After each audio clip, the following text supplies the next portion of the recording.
A little girl sits in the driver's seat of a parked car. She thinks she is only playing. Smiling softly, she turns the steering wheel with her tiny hands. But suddenly, her foot accidentally presses the brake, then the accelerator. The car jumps forward. Before she even understands what happened, the car hits her father, who is fixing something in the yard. He falls and dies on the spot.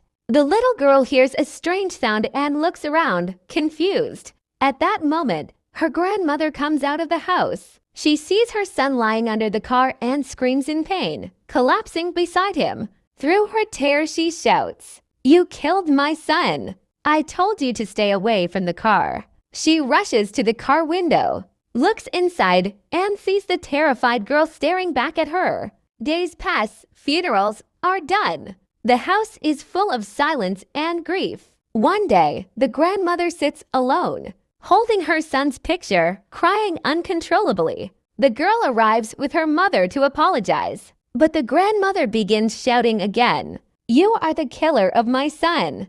I told you never to come in front of me." The little girl doesn't understand anything. She only stares, frightened. Her mother steps forward and says, "If he was your son, he was her father too." She is also hurting. She is just a child. But the grandmother screams, "Take her away. I don't want to see her face." The mother quickly takes her daughter out of the room. Every day the grandmother cries with her son's photo in her hands. And every day the little girl feels more guilty, even though it was an accident. One day, while the grandmother is crying again, the girl quietly comes to the door. She has drawn a picture, a drawing of her and the grandmother holding hands with the words, "I am sorry." Silently, she places the drawing near her grandmother and steps back. But when the grandmother sees it, her anger explodes again. "Why are you here? You killed my son.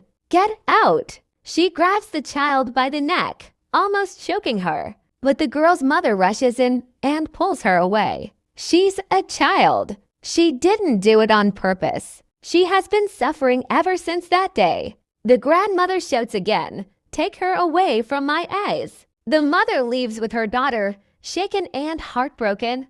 The next morning, the mother is taking the girl to school. She comforts her gently. "Don't worry, my child. Everything will be fine." The end.